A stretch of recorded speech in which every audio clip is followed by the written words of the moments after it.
परम सच्चिदानंद घन प्रेमामृत रस प्रवाही श्री युगल सरकार श्यामा श्याम के गौर श्यामल चरणारविंद।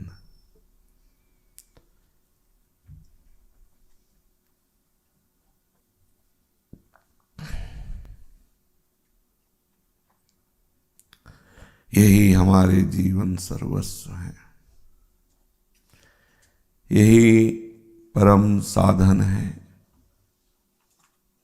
और यही परम साध्य है।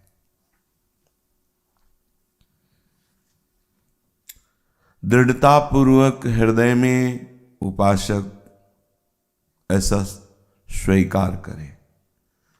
स्वीकृति से ही जन्म मरण, विविध प्रकार की वासना और द्वंद्व हमें भोगने पड़ रहे हैं। स्वीकृति से ही हम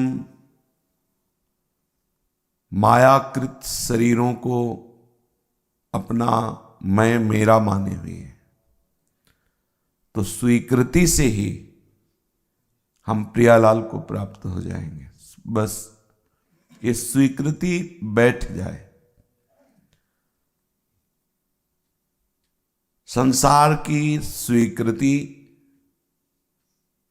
समिट करके एकमात्र आराध्य देव के चरणों में आ जाए, यही साधना है। अभ्यास योग युक्तेन चेतसा नान्यगामिना। ऐसा अभ्यास योग से युक्त हो जाए उपासक कि उसका चित्त कहीं जाए ही ना। देखो, जहां हमने स्वीकृति नहीं दी है वहां हमारा चित्त कभी नहीं जाता है, कभी हमारा मन नहीं जाता है। जिस वस्तु की स्वीकृति, जिस व्यक्ति की स्वीकृति, जिस स्थान की स्वीकृति, जिस संबंध की स्वीकृति, जिस मान्यता की स्वीकृति, बस उसी में हमारा मन जाता है। तो अगर ये स्वीकृति सब जगह से हम समेट करके आप रहें, वहीं उन्हीं के बीच में रहें, वैसे ही एक संसारी पुरुष जैसी ही चेष्टा है, खान पान व्यवहार, बस स्वीकृति बदल देनी।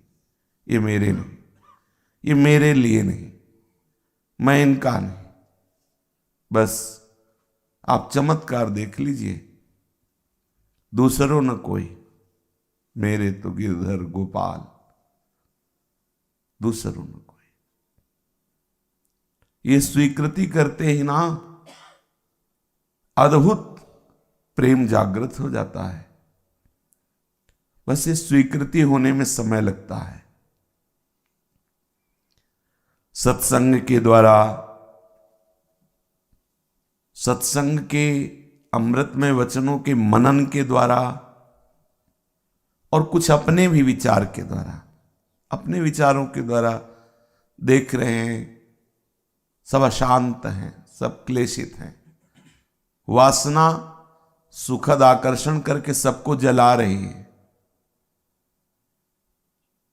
सुखद आकर्षण करके माया सबको अपने में फंसाए हुए है।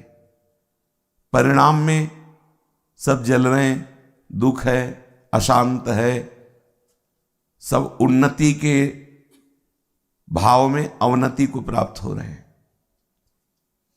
गंभीरता से आप विचार करके देखिए, जो कुछ समय पहले गर्व करता था कि मैं बहुत धनी हूं, सम्राट हूं, अर्थात राजा हूं, देश हमारे शासन में चलता है, श्वास निकलते ही उसका शरीर नष्ट कर दिया जाता है, खत्म हो गया उसका अस्तित्व।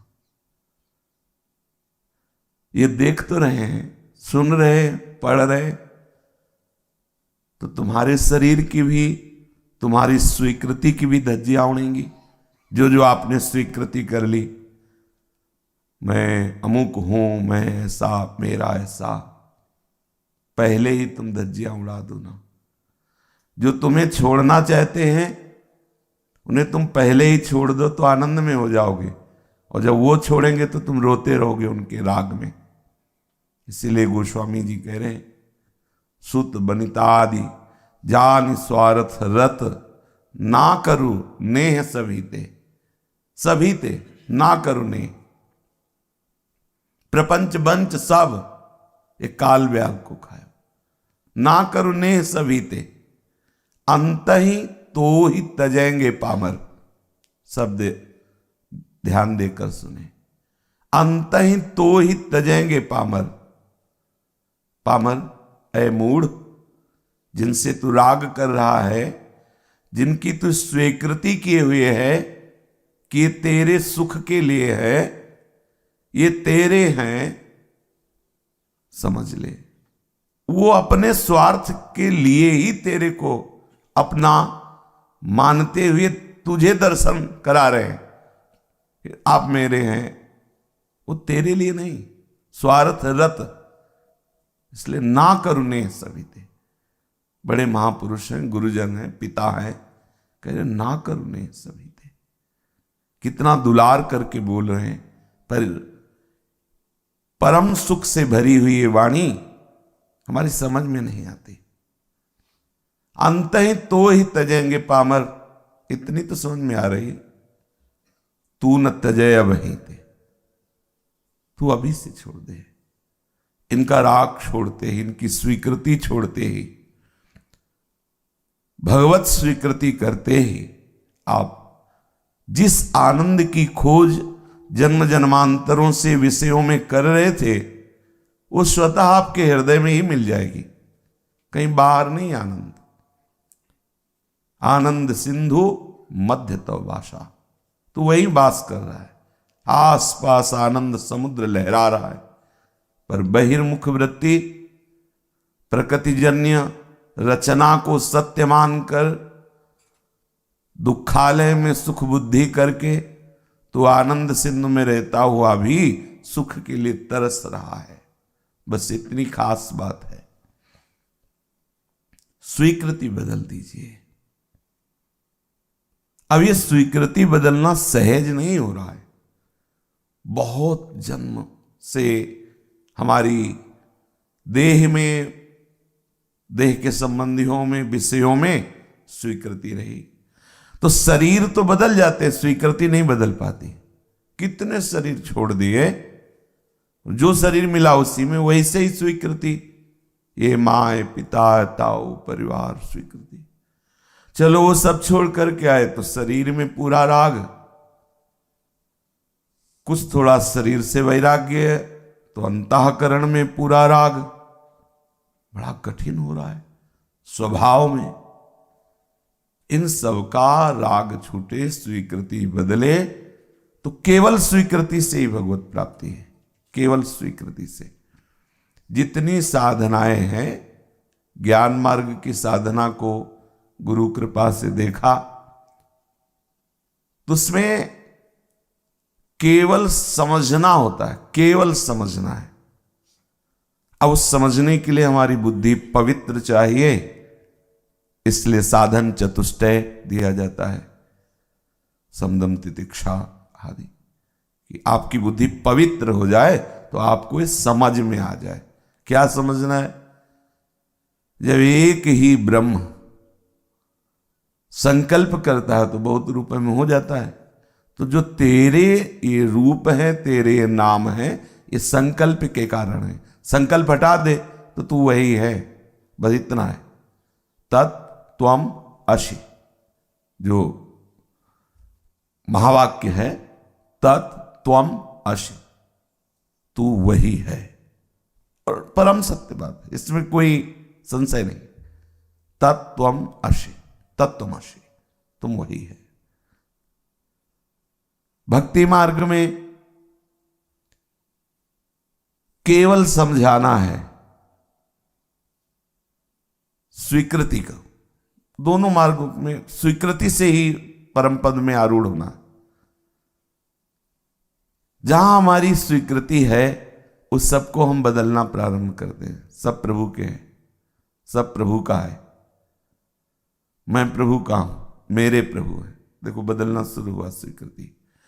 बदलते बदलते स्वीकृति जब पूर्ण हो जाती है कि मैं प्रभु का हूं, तो इस स्वीकृति की इतनी सामर्थ्य होती है कि मैं का भी विस्मरण हो जाता है और केवल प्रभु रह जाते हैं।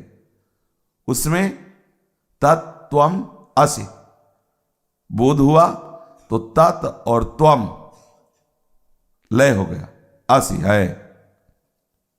है वो एक ही है, आ गया उसमें। और इसमें करते करते मैं का लय हो गया और है वही है। जित देखो तित श्याममयी, हम उसे नाम रूप दे देते हैं, ज्ञान में उसे नाम रूप रहित कहते हैं, बस वही है, बस स्वीकृति। अब अपने स्थूल से शुरू करते हैं, क्योंकि स्थूल में फंसे हैं तो स्थूल से शुरू करते हैं। सुत बनिता आदि जान स्वार्थ रत ना करुणे सभी थे। स्वीकृति बदलनी प्रारंभ, ये सब मेरे नहीं, ये मायाकृत है, ब्रह्म है।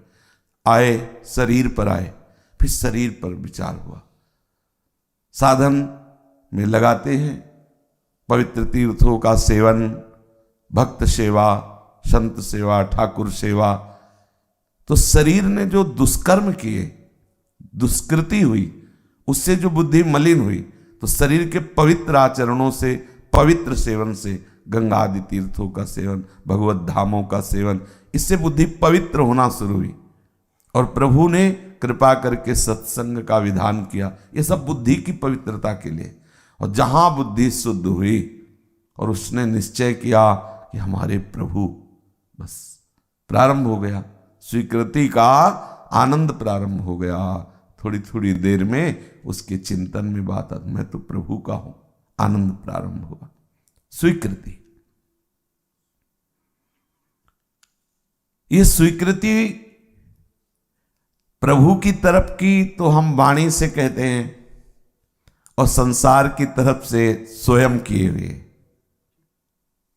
इसीलिए बदल नहीं रही।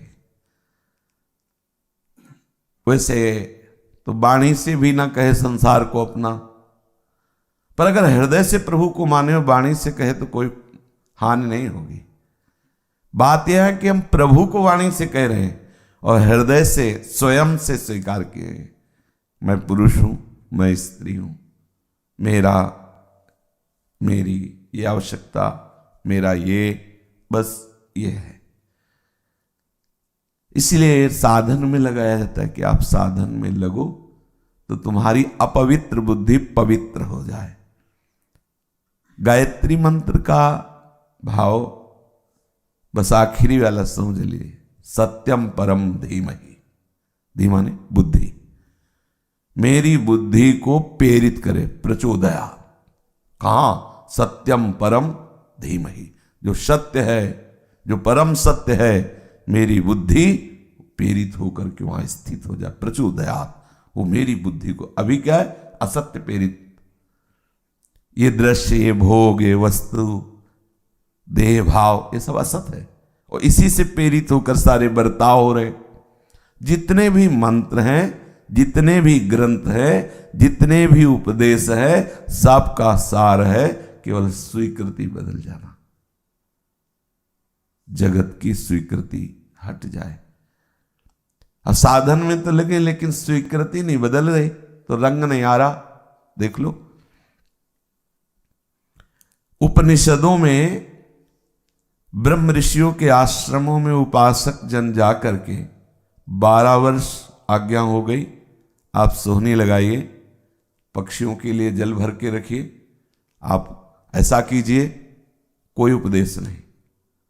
स्वाध्याय हो रहा, वेद पाठ हो रहा, बैठ जाइए, एक सेवक की तरह, बिल्कुल कोई किसी भी तरह की सुख सुविधा नहीं, कुछ की मेखला धारण किए हुए, मृगचर्म या वलकल, चाहे राजकुमार हो, कोई भी हो, एक ही पद्धति सबके लिए।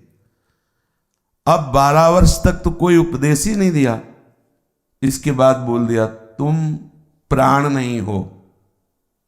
12 वर्ष की तप प्रधान वृत्ति ने तत्काल पकड़ लिया, तो फिर प्राणों का जो धर्म है, ये आहार, ये जल पीना, ये वायु ले, ये मेरा नहीं, प्राणमय नहीं हूं, फिर कुछ दिन के बाद तुम मन नहीं हो, लंबा समय व्यतीत, अब जो बचा वही तुम हो। तो वहां बताना थोड़ी पड़ा क्या हुआ, निकलने लगा शिवोहम शिवोहम शिवोहम, अहम ब्रह्मास्मि, मैं ब्रह्म हूं। पवित्र तप से बुद्धि ने स्वीकार कर, ओहो, जैसे सोया हुआ जग जाए। जनक जी को श्री अष्टावक्र जी ने कहा, घोड़े की रकाब पर पैर रखकर बैठने में जितना समय लगता है उतने ब्रह्मबोध करा दूंगा। क्यों? क्योंकि पवित्र बुद्धि है, एकदम पवित्र। अष्टावक्र जी ने कहा पवित्र और अपवित्र बुद्धि का बस इतना ही लक्षण है। जो बुद्धि शरीर और संसार को सत्य मान करके स्वीकार करती है, अपवित्र मलिन बुद्धि है। और जो संपूर्ण चराचर जगत को पहली प्रारंभिक दशा में मिथ्या मान करके एकमात्र प्रभु ही सत्य है ऐसा मानती है, फिर द्वितीय धरा संपूर्ण चराचर जगत केवल प्रभु ही है, दूसरा नहीं, बस हो गया काम उसका। अब कहने में तो बहुत सरल लग रहा है, पूरी गीता में स्वीकृति ही तो हुई है, वचनम करिष्येतौ में जो स्मृति आई वो स्वीकृति कहते, ये नहीं है सब है, वो स्मृति लब्ध्वा, स्मृति आ गई। अपने लोग स्वीकृति को नहीं बदल पा रहे हैं, सब कुछ छोड़ रहे, केवल बाह्य और आंतरिक स्वीकृति बनाए हुए। इसीलिए नित्य सत्संग में पहले कहते हैं कि हमारे ये गौर सावल चरणारविंद जीवन सर्वस्व है, हमारा जीवन भी यही है, हमारा सर्वस्व भी यही, हमारा साधन भी यही, हमारा साध्य भी यही। आप स्वीकृति कर लो ऐसा। बोले नहीं होती, और आप कह रहे हो हम जब जिव्या से तो कह रहे श्यामा श्याम हमारे, लेकिन अंतर से अब लगो साधन में नहीं, बस इतनी है। ये स्वीकृति का चमत्कार है जिससे अपने लोगों की धारणा में बैठ गया है कि बहुत काल तक साधना करने पर हम परिपक्व होते हैं। स्वीकृति की कमजोरी। जे ही तितिक्षु ब्राह्मण की कथा में देखो, स्वीकृति की उसने, इतनी ऊंची स्थिति। भगवान श्री कृष्ण उसकी स्थिति का गान कर रहे हैं एकादश स्कंद में। कोई साधना नहीं की, जीवन भर गृहस्थी में रहा, बच्चा बच्चे, संसार के सारे भोग, सारा आकर्षण, स्वीकृति। समस्त दिशाओं के देवता साक्षी हैं, अब जो मेरा जीवन बचा है केवल प्रभु के लिए, सब कुछ सहूंगा, किसी से कुछ नहीं कहूंगा, केवल प्रभु की स्मृति। स्वीकृति इतनी जोर की हुई कि उसे लोग मारते पीटते, सब आनंदित रहता। बुखार आना और भी कई तरह की पीड़ाएं लोग देते और प्रकृति में शारीरिक बहुत दंड मिलते, लेकिन कभी स्वीकृति, हमारी स्वीकृति कहां है? 20 वर्ष हो जाते हैं, वाणी से कहते हैं भगवत मार्ग के प्रतीक है, लेकिन अंतः में स्वीकृति प्रकृति राज्य की ही रहती है। ये सूक्ष्म विषय है। अगर आप स्वीकृति नहीं बदलोगे तो बहुत समय चला जाता है, बहुत समय क्या पूरा जीवन चला जाता है। थोड़ा आरती पूजा करते हैं, इसके बाद हर समय वही भोगों का चिंतन, वही शरीर राग। यहीं कि हम 100 लोग जुड़कर प्रणाम करने लगे तो उन्नति मान ली, थोड़ा सा प्राकृतिक ऐश्वर्य बढ़ा तो उसे उन्नति भगवत कृपा मान ली। हो क्या रहा है? कहां की स्वीकृति की है? अगर आप प्रभु के चरणारविंद की स्वीकृति की तो उसकी उन्नति है कि कहीं कुछ भी आपका अपना न रह जाए, कहीं सांसारिक सुख का आकर्षण न रह जाए। महापुरुषों के वचन सुने जाए और उनका मनन किया जाए। आप भगवद आश्रित हैं, आपका सतत भगवत चिंतन करना परम कर्तव्य है। ये जो बाह्य अभ्यास किया जाता है भागवतिक, वो अंतर चिंतन के लिए किया जाता है। हम बराबर एक रस चिंतन नहीं कर सकते, यही जीवत्व है जो एक रस चिंतन नहीं कर सकते। जो रह सदा ज्ञान एक रस, तो ईश्वर जीवे भेद कहो कस। तो इसलिए हम अभ्यास करते हैं, थोड़ी थोड़ी देर का ये पाठ है, ये सेवा है, ये अमुक है, अमुक है। इन सब का परिणाम जो है वो चिंतन ही है। जो एक अवधूत स्थिति आती है, चाहे प्रेमी की हो चाहे ज्ञानी की हो, दोनों की ऐसी ही आती है, उगाढ़ चिंतन से, शुद्ध ही नहीं, उसको शुद्ध ही नहीं शरीर की बाहरी व्यवहार की। देखो अपने लोग तो प्रगट सेवा भाव से विराजमान किए हैं। बिहारी देव जी महाराज बिहारी जी की सेवा 3 दिन तक वो ऐसे दतून रखी हुई, यमुना किनारे खोई हुई, शुद्ध ही नहीं। यह है परिणाम। ये कैसे आता है? चिंतन से। प्रगट सेवा में असमर्थता आ गई। अब हमसे बिहारी जी की प्रगट सेवा नहीं हो पा रही। अंदर का चिंतन इतना गाढ़ हो गया कि बाहर तो हो गई सेवा, अब अंतर की सेवा प्रारंभ हो गई जो अपनी भाव की है। प्रायः बड़े बड़े महापुरुषों में देखा गया है, बिना चिंतन के वो स्थिति नहीं आती। इसलिए प्रभु जब प्रेम की बात करते हैं तो कोई क्रिया की बात नहीं करते हैं। अनन्यस चिंतयन्तो माम, चिंतन। अपने लोग बाहरी क्रिया पर ज्यादा जोर देते हैं और चिंतन को गौड़ रखते हैं।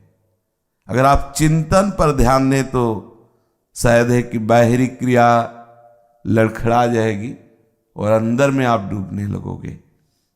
ये शरीर कितने दिन सेवा लायक रहेगा? ये शरीर चिंतन करते हुए जो बन रहा है बन रहा है, नहीं तो बैठ रहा हूं कुंजन के कोने, श्याम राधिका गाऊं। अंतर का चिंतन, अंतरदेश में आप सदैव रहे, अंतर्मुखी रहे, चिंतन परायण रहे। ये अपनी दिनचर्या में जांचिए आप। बाहरी क्रिया करते हुए अंतर का चिंतन आपका कहां है? प्रायः साधक संपूर्णतया बहिर्मुख हो जाता है, अंतर का चिंतन रुक जाता है। अगर आसन में बैठा है तो प्रयास करता है अंतर्मुख होने का, यदि सेवा या क्रिया में है तो पूरा अंतर से रुक जाता है और बाहरी चेष्टा में बीच में पूछ पूछ के देखा है आप कहां हो, क्या चल रहा है? तो एकदम मंत्र चल रहा है नहीं, नाम चल रहा है नहीं, तो बाहरी क्रिया से क्या है? अपने को ज्यादा बाहरी चेष्टा से संबंध नहीं है, अपने को आपके चिंतन से संबंध है। अगर श्री जी की सेवा में हो तो अंतर में भी श्री जी की सेवा का ही आपको तन्मयता चिंतन होना चाहिए, तभी सेवा पूर्ण मानी जाएगी। आप जिस चेष्टा में हो, भागवतिक या व्यवहारिक, अगर आपका चिंतन नहीं हो रहा है तो कोई खास बात नहीं है। आपका चिंतन होना चाहिए नाम का, मंत्र का, रूप का, स्वरूप का, जैसा प्रभु ने आपको सामर्थ्य दिया हो। मंगलमय आराध्य देव का निरंतर चिंतन, कहीं भी कभी भी अपने प्रभु को अपने से दूर ना समझें, और ये तभी हो सकता है जब आप चिंतन कर रहे हो। ज्यादा व्यवहारिक संबंधों का निर्वाह करने की चिंता ना करें, क्योंकि वो सब सृष्टि का भार लिए हुए प्रभु स्वयं वहन करते हैं। कह रहे हैं योगक्षेमम वाहनम, तो थोड़ा विश्वास कर लो। अपने तो देखा है, गृहस्थी में देखा है, क्योंकि भिक्षावृत्ति जब करते थे तो गृहस्थों के यहाँ ही देखा है कैसे कैसे चमत्कार भरे प्रभु के द्वारा कार्य हुए। संपूर्ण सृष्टि उन्हीं से संचलित है। आप तो उनके दास हैं, आप उनके चरणों में समर्पित है, फिर आपका विश्वास कमजोर क्यों है?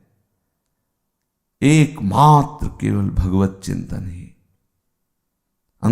अंतर में डूबा रहे। जहां कहीं किसी को भी परमार्थ की ऊंचाई मिली, क्रियाओं से नहीं मिली, क्रियाओं से नहीं। नर्मदा जी की परिक्रमा, गंगा जी की परिक्रमा, यमुना जी की परिक्रमा, ऐसे संतों के दर्शन हुए, पर जब उनसे सुना है, उनके अंतर्देश की भावना सुनी है तो यही पकड़ में आया है। और एक स्वामी जी मिले तो उनका, नारायण चलना है तो कहां चले? सन्यासी विरक्त है तो इन्हीं पावन तीर्थों में भ्रमण करते हैं। मगर खास बात इन तीर्थों में भ्रमण करना नहीं, खास बात चिंतन है। कोई जैसे प्रश्न करता तो बस वो यही, नारायण आपको जितना समझ में आया उतना आचरण में है, आपकी स्थिति है नहीं है तो पहले जितना जानते हो उतने को अपने आचरण में लाओ, स्थिति में लाओ, फिर आगे प्रश्न। वो बोलने ही नहीं देते थे, बस ऐसी दृष्टि करते देख लेते कि अगर स्थिति है तो फिर बात करते थे, नहीं तो कह जितना तुम्हें ज्ञान उतना चलो। हमें चलना है, हमें भ्रमण करना है तो हम गंगा यमुना नर्मदा आदि परम पावन नदियों की परिक्रमा कर रहे हैं उनके। लेकिन इससे हमारा कोई ये उद्देश्य नहीं कि हमारा लक्ष्य है। हमारा लक्ष्य ब्रह्म चिंतन, भगवत चिंतन। चिंतन अगर अंदर का चिंतन नहीं तो बहुत चलने से कोई परमार्थ की पूर्ति थोड़ी हो जाती है। आप 50 किलोमीटर रोज चलें तो आप परमार्थ के पथिक हो जाएंगे क्या? ऐसे नहीं। आपका आंतरिक चिंतन परिवर्तन हो। बड़े बड़े भक्तों ने चमत्कार दिखाया है। श्री रैदास जी चिंतन, प्रभु का चिंतन, क्रियाएं क्या हो रही, कहीं वो तीर्थयाटन नहीं करते थे, अपने घर में ही रहते थे, अपनी सेवा में। चिंतन, प्रगाढ़ चिंतन। जितने भी महापुरुष हुए हैं अंदर का चिंतन। आप अंदर के चिंतन से रहित हो जाते हैं जब क्रिया में होते हैं। देख लीजिए, आप चल रहे हो या किसी क्रिया में हो तो आप देखना, आपका अभ्यास दृढ़ ना होने के कारण आप अंदर से खाली हो जाते हैं और बाहर तन्मयता कर लेते हैं। बाहर में जो ये आपकी सावधानी नहीं, ये साधक की चतुरता नहीं है। अंदर में तन्मय रहो, फिर बाहर की चेष्टाएं करो। नहीं तो संसारी और आप में क्या अंतर है? संसारी परिवार में आसक्त होकर परिवार का सेवन करता है, वही चिंतन, वही ममता, आसक्ति।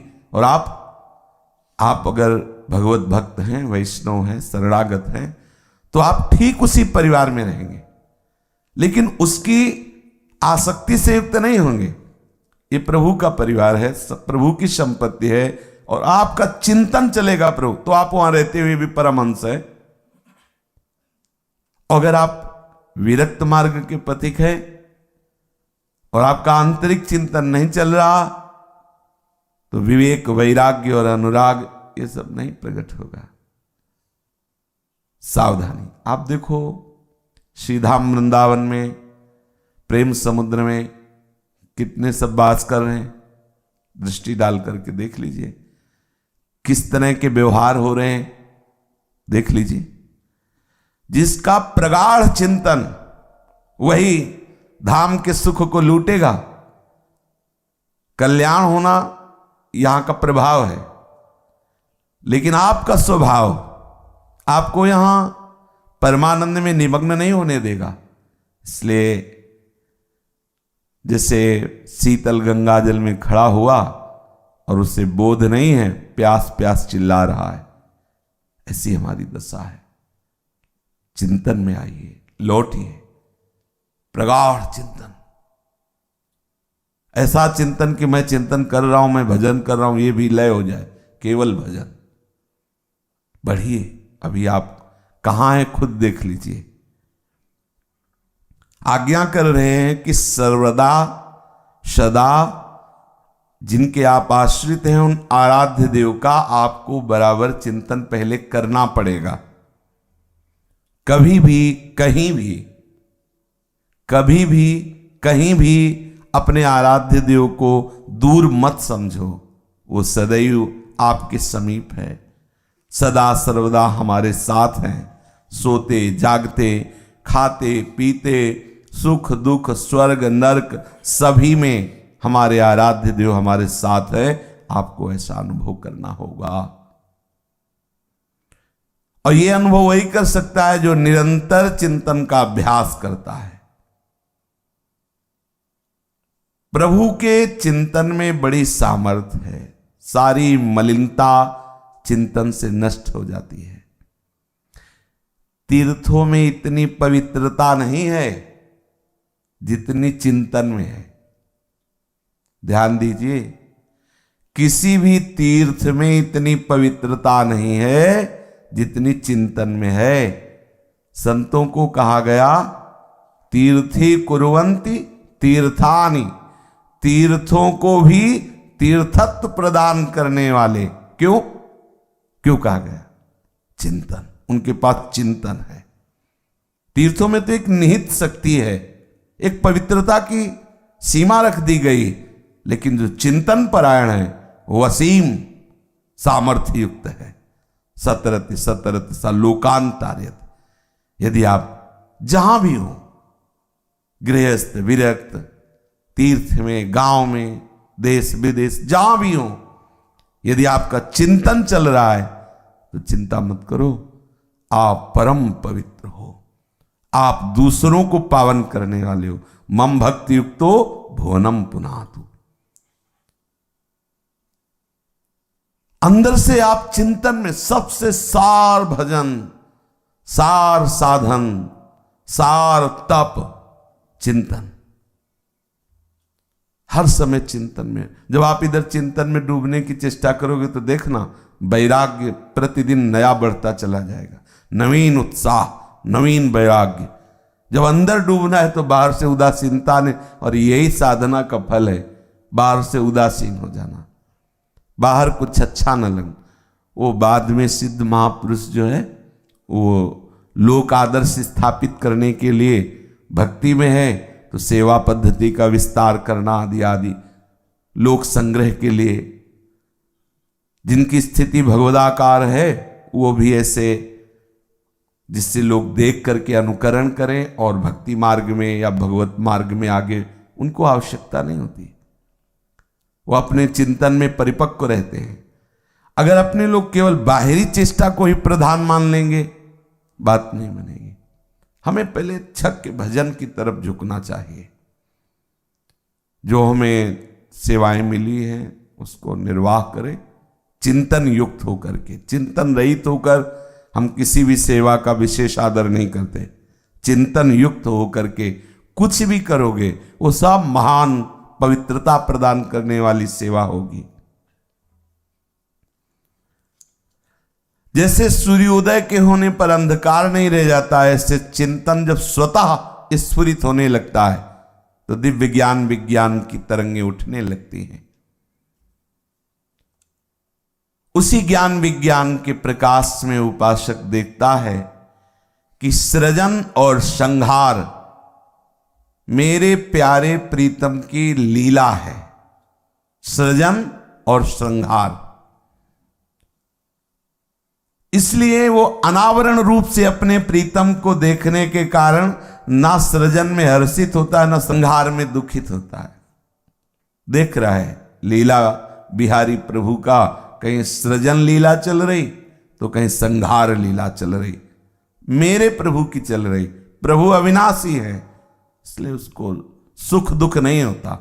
सृजन और संहार लीला, अच्छा और बुरा, कहीं उसको घृणा नहीं होती, कहीं नफरत नहीं होती। वो अपने प्रीतम को देखता है। प्रभु की लीला देखने वाला उनके प्रत्येक लीला अभिनय में उनको पहचान कर प्रणाम करता है और मुस्कुराता रहता है। लीला अभिनय, देखो जो नाटक सिनेमा आदि देखते हैं तो पहचान जाते हैं कि नहीं पहचान जाते? ये अभिनेता कौन है? बोले वही है जो उस नाटक में था ना, उसमें ये बना था, अब इसमें ये रोल कर रहा, ये वही है। वो बड़े आराम से देखते हैं। नहीं देखते? तुम क्यों नहीं पहचान पा रहे? तुम उपासक हो, जगन नाटक मंच में तुम्हारा प्रीतम रोल कर रहा, तुम पहचान नहीं पा रहे हो? पहचान लो। सृजन और श्रृंगार दोनों लीला हमारे ही प्रीतम की हो रही है। अन्य नाटक में, अन्य सिनेमा में अलग अलग होते हैं, डायरेक्टर अलग होता है, प्रोड्यूसर अलग होता है, नेता वो अभिनेता अलग होता है और अभिनेत्री अलग होती है। और हमारे में डायरेक्टर भी वही, प्रोड्यूसर भी वही, अभिनेता भी वही और अभिनेत्री भी वही, पर्दा भी वही, मंच भी वही। ये पहचान लो केवल, किसी सूझ वाली आंख ने पहचान की, कण कण कण में झांकी, मेरा प्रीतम लीला अभिनय कर रहा। अच्छा, जब हम नाटक देखते होते हैं और उसमें दो पक्ष होते हैं प्रत्येक नाटक में, एक होता है धर्म विरुद्ध क्रूर कर्मा और एक होता है लोकाचार व धर्माचरण करने वाला। हमारा पक्ष किसी का भी, सबका पक्ष उधर ही होता है जो ठीक से धर्माचरण करता है, और जब उसको कहीं सताया जाता है तो पीड़ा होती है, जबकि जान रहे नाटक हो रहा है। और जब कभी वो अधर्माचरण करने वाला उन्नति को प्राप्त होता है तो पीड़ा होती है, और जब उसका विनाश होता है तो शीतलता होती, भले मारा गया, लेकिन वो ये समझ रहा है कि मारा नहीं गया, अगले वाले नाटक में फिर यही आएगा। अच्छा, अब वो इसमें तो गलत रोल में था, अगले वाले में अच्छा आया तो हम उसके पक्ष में हो गए। अब आप किसके पक्ष में हो? उसके रोल के पक्ष में जो हो रहा है उसमें दुखी सुखी हो रहे, उससे नहीं हो रहे, क्योंकि पीछे वाले में अच्छा रोल किया था और इसमें उसने गलत रोल लिया है, गलत अभिनय कर रहा है। तो आप अच्छे से समझ लीजिए, जब तक आप क्रियाओं में फंसे रहेंगे तो दुखी सुखी होते रहेंगे, कारण में पहुंच जाएंगे तो दुख सुख नहीं हो। कारण में कौन अभिनेता है? बोले वही मुरली मनोहर, ललित त्रिभंगी, चाहे जो भी क्रिया हो उनके सिवा। ये ज्ञान विज्ञान की तरंगे उस उपासक के हृदय में आ जाती है जो चिंतन परायण होता है, तभी तो आनंदित रहता है। और उपासक होकर के आनंद नहीं है तो केवल वो फिर दम्भ होता रहता है, पाखंड होता रहता है, क्योंकि आनंद की पूर्ति के लिए उसे विषयों की तरफ जाना पड़ेगा, समाज में अपनी इज्जत बनी रहे इसलिए पाखंड की तरफ जाना पड़ेगा।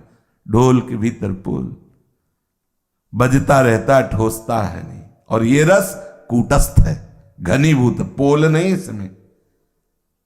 भक्ति तो बढ़े घनी और हरि हो सहाय, घनीभूत, इसमें पोल नहीं है। ज्ञान विज्ञान की तरंगें उदित होती हैं, वो लीला अभिनय में अभिनेता के रूप में विचित्र भाव भंगियों को करने वाले सृजन और विनाश दोनों में अपने प्रभु को पहचान कर मुस्कुराता रहता है। प्यारे, ऐसी लीला आपकी हो रही है। ये बिना आए चाहे जिस भाव के आप हो आगे नहीं बढ़ सकते, क्योंकि आप फंसे इसी में तो हो ना, तो आगे कैसे बढ़ोगे? पहले यहां की समस्या समाधान करो। सर्वान वस्तुतया निरीक्ष परम स्वाराध्य बुद्धिर्मम। जब वो देख लेता है कि हमारे प्रीतम ही ये सब लीला कर रहे, तो उसकी चाह मिट जाती है।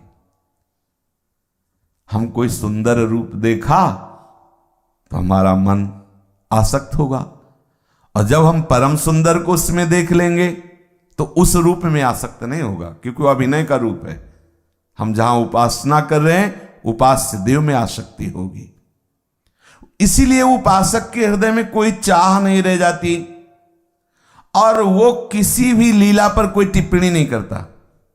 बहुत दुष्ट नीच ऐसा नहीं बोलेगा, क्योंकि वो जान रहा है कि ये दुष्ट नहीं है, दुष्टता का स्वांग है, वो जान रहा है। प्रीतम प्रभु जब वाराह बने तो किसी ने भी कहा बहुत गंदे हो तो हमें बताओ, वही कहेगा जो जानता नहीं तो स्तवन जिन जिन ऋषियों ने किया, जब वराह भगवान ने हिरणाक्ष का उद्धार किया तो उस समय आप स्तवन देख लो। जब मत्स्य बने तब आप स्तवन देख लो, क्रूर्म बने, नरसिंह बने, आप देख लीजिए। जानकारों ने जब स्तवन किया तो कहीं भी प्रभु के उस स्वांग में वह प्रभु का स्तवन किया। आपने ये रूप धारण किया है, ऐसे ही चराचर जगत के रूप में मेरे प्रभु प्रकट हैं। अमित रूप प्रगटे देगा। अमित रूपों में। देखो मेरे प्रभु प्रकट है अमित रूपों में। ये हम प्रवचन कर रहे हैं, अंदर से अनुभव जब तक नहीं होगा तब तक प्रवचन करने से या प्रवचन सुनने से केवल बात नहीं बनेगी। इसीलिए हमारे प्रभु ने प्रायः प्रगट रूप ये सब धारण किए कि भाई 24 अवतारों में आप इतना समझ लीजिए कि मैं ही हूं, क्योंकि 24 तत्व हैं तो हर तत्व प्रभु ही है, प्रभु ही सब रूपों में है। ना कहीं उपासक का मन मैला होता है, नहीं होता। मान लो जैसे कोई घृणित से घृणित, उसको तत्काल ध्यान आता है कि स्वांग तो घृणित है लेकिन करने वाला। अब सूकर रूप कैसा होगा, तो सुने से ही वो सब हटाते हुए और पृथ्वी को धारण करते हैं। तो सूकर वैसे ही मत्स्य रूप, वैसे ही कुर। तो किसी ने घृणा की क्या कि सुअर है वाराह भगवान, उन्हें हम कह रहे हैं वाराह भगवान, और ये सब सुअर है सुअर, छू न जाए। यही तो नाटक कर रहा है। अरे सब वाराह भगवान है, सब वही है, दूसरे नहीं। आप प्रणाम करके तो देखो, लेकिन आप प्रणाम करोगे तो आपको फिर वही मजाक करेगा। कौन? वही जिसको प्रणाम कर रहे हो। चार आ जाएंगे, क्या सुअर को प्रणाम, सारी बुद्धि खराब, सुअर को प्रणाम कर रहा है, पागल है। फिर आप उनको प्रणाम करो जो आपको पागल कह रहे हैं। प्रभु अब भ्रम नहीं, आप ही हो, पार हो गए। वो किसी से भी मन मैला नहीं करता, किसी भी लीला में आसक्त नहीं होता। क्योंकि देखो, आप जब देख रहे होते हैं सिनेमा या नाटक, तो आप तन्मय हो जाते हैं। ये आप में दुख सुख उत्पन्न होने की जगह बन गई। तो आप देखो सामने बिल्कुल, जब आप पर्दे में उसको आना था कैमरे में, उसके पहले वहां से रहा था, आइसक्रीम पा रहा था, और जे भी पर्दे में आया तो शुरू हो गया उसका रोना। हम आपके बिना जी नहीं। अब हम भी रोने लगे। अभी वो हंस के दोनों, अभी पीछे पर्दे के दोनों बैठ के आइसक्रीम पा रहे थे, हंस रहे थे। क्यों? जब दोनों पर्दे में आए तो बस बैर का स्वरूप प्रकट कर दिया, और हम उसी में डूब। देखने वाले होश में हो जाओ, पर्दे के पीछे एक ही है, इनमें राग द्वेष नहीं, वो हमारे को फंसाने का काम कर रहे। जगन नाटक वही भवा, शांत हो जा, तू समझ, पर्दे में मत फंस। यही पर्दा है, त्रिगुणात्मिका माया का रंगमंच है, जिसमें हमारा प्रीतम अपने आप से अपने आप में खेल रहा है। ये बस जानना होगा। ना मन मैला करना है, ना किसी भी लीला पे आसक्त होना है। जब हम रोने लगते हैं, जब हम हाव भाव, अब अगला क्या होने वाला है, अब नहीं होता ऐसा। उस समय हम तन्मय हो रहे होते हैं उस सिनेमा। अगर कोई जरा से बोल रहे चुप रहो, हमारा फेवरेट प्रोग्राम चल रहा है। तुम्हारा फेवरेट क्या है? निकुंज। इस प्रोग्राम में फेवरेट मत लाना, पूरी सृष्टि का फेवरेट प्रोग्राम मत मान लेना। यहां माया का प्रोग्राम हो रहा है, तुम्हारा त्याज्य प्रोग्राम हो रहा है। ग्राह्य प्रोग्राम है दिव्य लीला, चिदानंदमय लीला, प्रभु का नाम रूप लीला धाम। उधर ये लीला त्याज्य, इधर लीला अगर जो दिखाई दे रही है तो अनासक्त भाव से देख लीजिए और यही समझिए मेरा प्रीतम, तो कोई फर्क नहीं पड़ेगा। अच्छा, आप नाम जप में रुचि करते हुए आप किसी भी प्रोग्राम को देखिए, कोई सुख नहीं मिलेगा आपको। ये लगे बंद कर दो, चाहे चलाओ, हमें क्या मतलब है। लगे राधा वल्लभ श्री हरिवंश राधा। अब जब माला रख के देखेंगे तब उसका प्रभाव होगा, तब वो आपको दुख सुख देख पाएगा, नहीं तो नहीं। भगवत चिंतन परायण महापुरुष को संपूर्ण सृष्टि का ये सृजन प्रलय बिल्कुल दुख सुख नहीं देता, इसलिए सम में रहता है, क्योंकि सम प्रभु है। देखिए, हृदय से देख लीजिए, ना उसका मन मैला होता है, ना किसी लीला पर आसक्त होता है।